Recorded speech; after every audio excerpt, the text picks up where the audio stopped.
what is the best season of our favorite shows? This is... Welcome back, everybody, to our bracket showdown. Again, we forgot to talk about a name while we were done. Racket, Packet, Ranger. There we go. We are sitting here. We have gathered us together to kind of like Zordon almost. Like there's 5 of us. I mean, we probably should have. No women, the way a Ranger team is supposed to be. Oh, no. No. Trying to die today.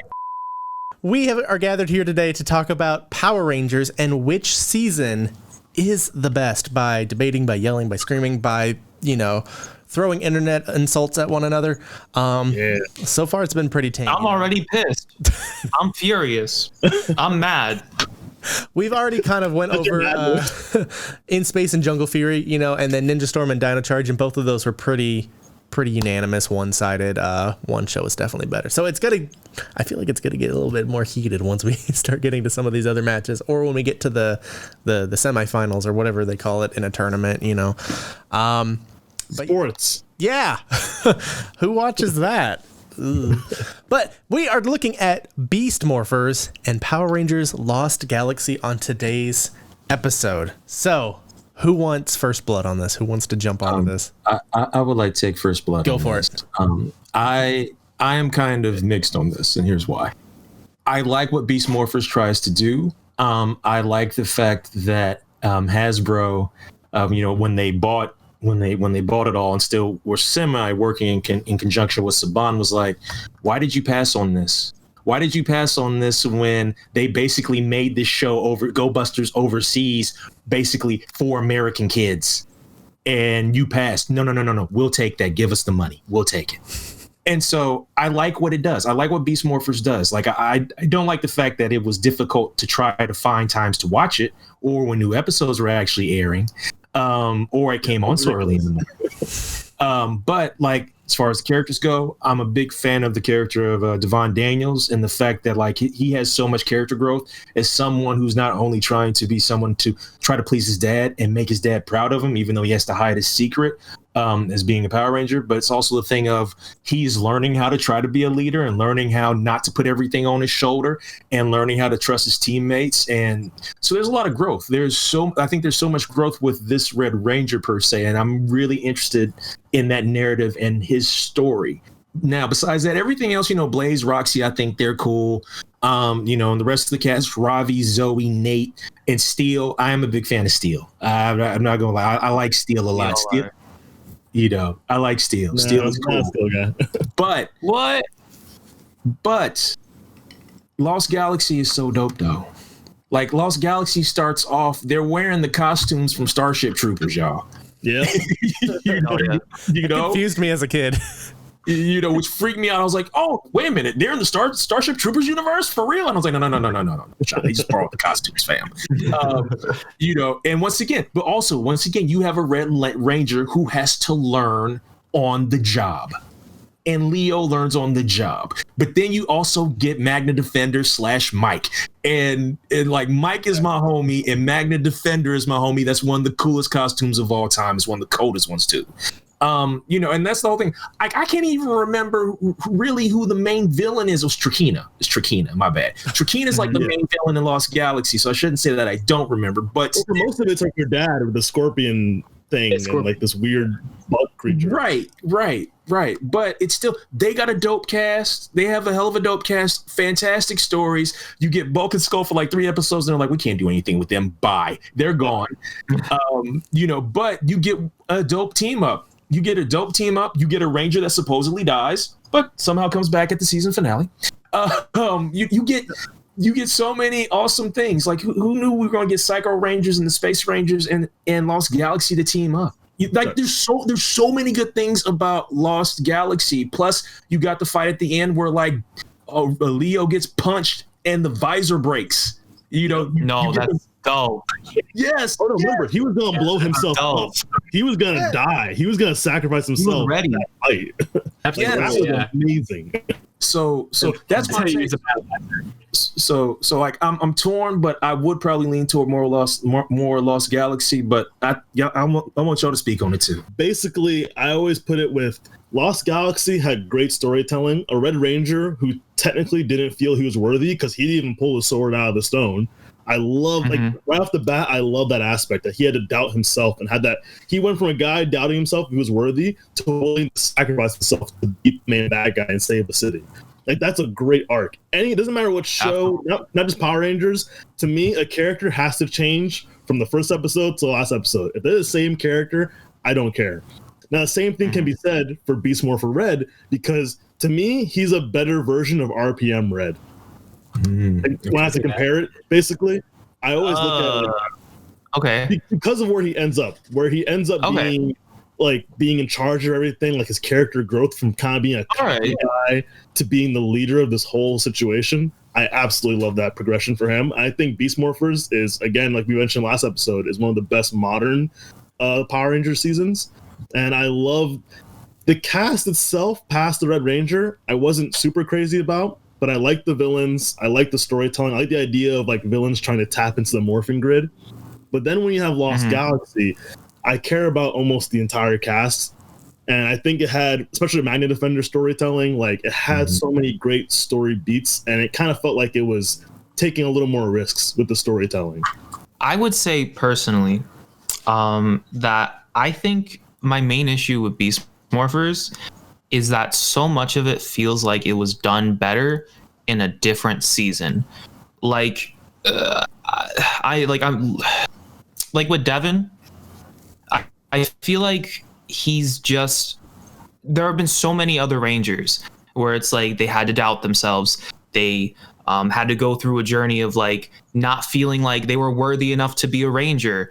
And it's like, I just feel like Devin never has that moment where he's like, I shouldn't be here.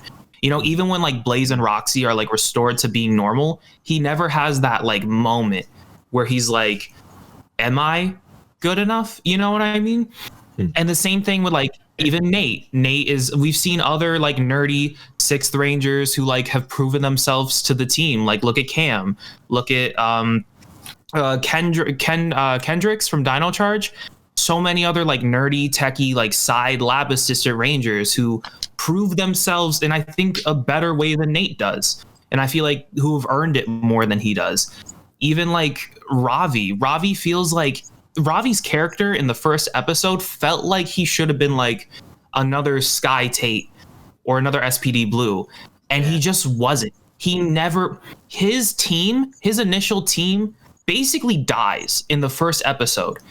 And like there are so few moments where he ever seems to actually realize that, it feels. He never questions Devin, even though Ravi's the one who had training. He never questions Devin, and he just doesn't feel, it just doesn't feel human to me. The only Ranger I actually genuinely really think is done well and unique in any sort of way has to be Steel. And that's just because of the fact that he's a robot, really, which he's dope. He's the only one I actually think is cool, personally. Hasbro comes in and they're like, I liked this, this, and this in these shows. Let's incorporate that into that because those were successful seasons. Those were good shows. Maybe we can market that into one.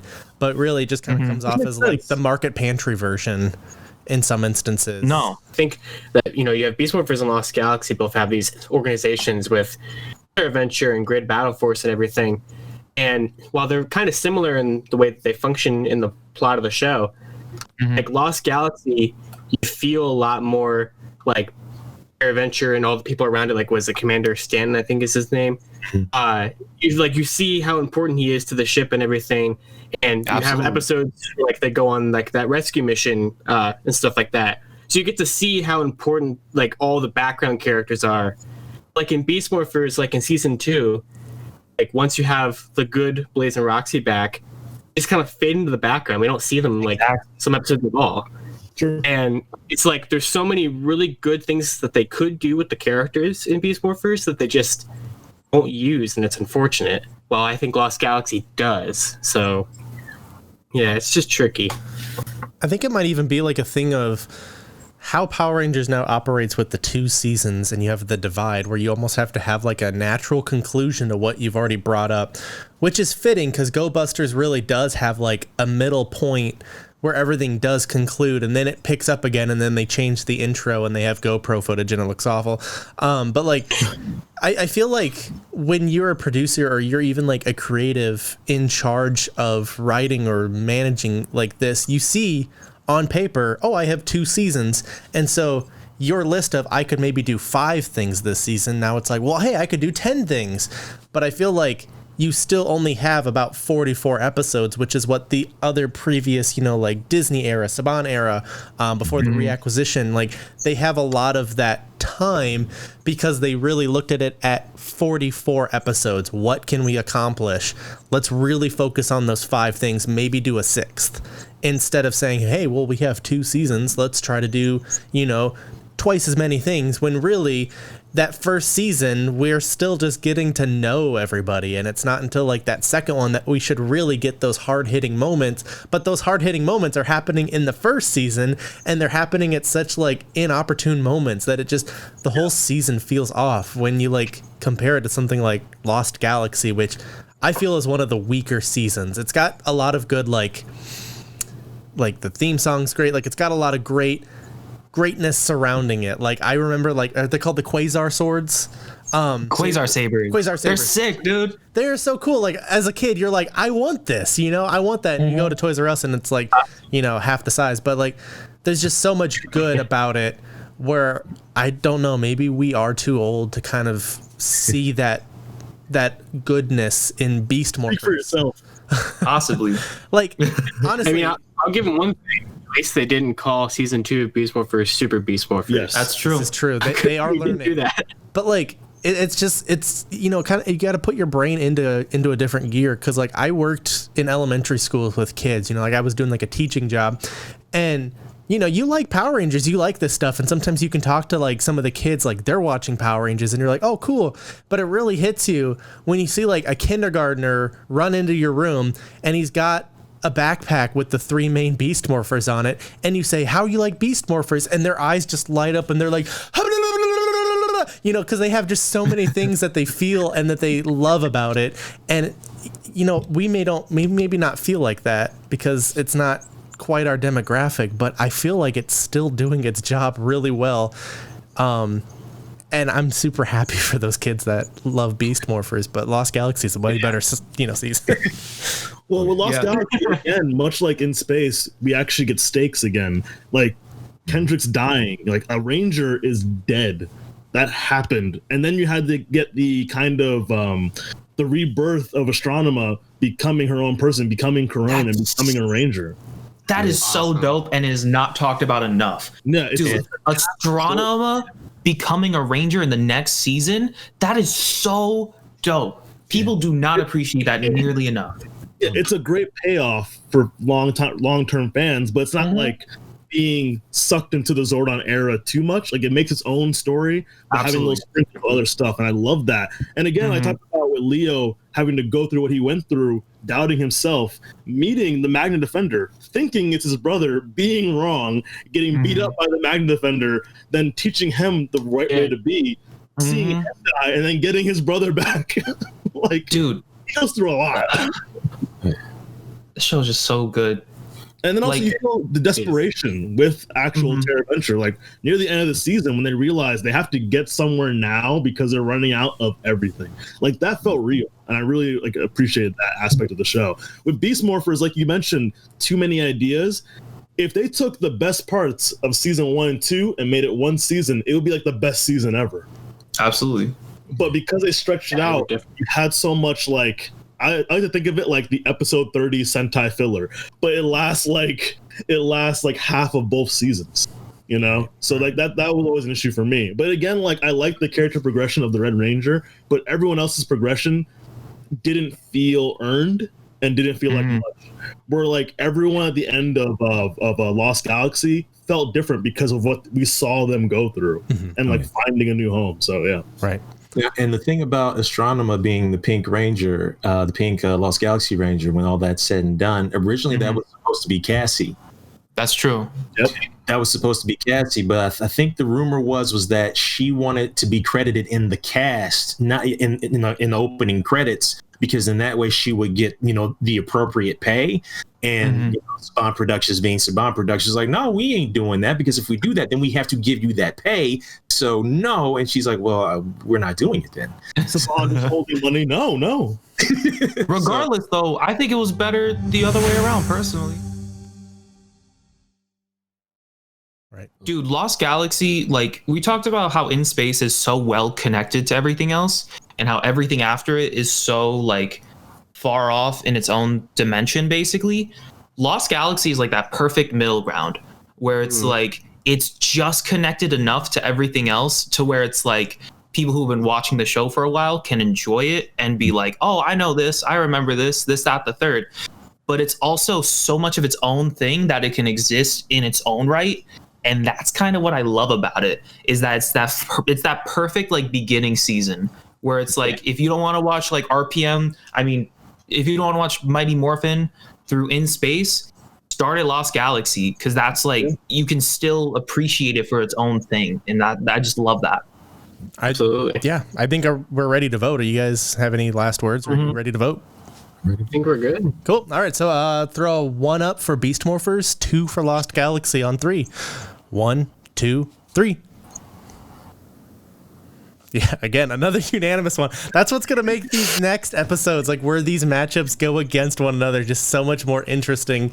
Because, like, yeah, I'm definitely feeling Lost Galaxy, but I don't know, something next episode might, I might sway that way. And I feel like that's where the split's going to start to happen with the group. And yeah, but no, Lost Galaxy is a great season. People's turns. Beast Morphers, it's great too, but there's just so many missed kind of steps and opportunities, and I feel like that's just Hasbro getting the reins that hopefully Dino Fury can be something that I think the same thing. It's a transition kind of period, right? So like everyone's opinions are kind of getting jumbled up, and it kind of shows within the seasons, right? But anyway, our next debate is going to be of Zeo, Power Rangers Zeo versus Power Rangers SPD. Ooh. You don't want to miss it. All right, well, we'll see you all on the next episode. Bye.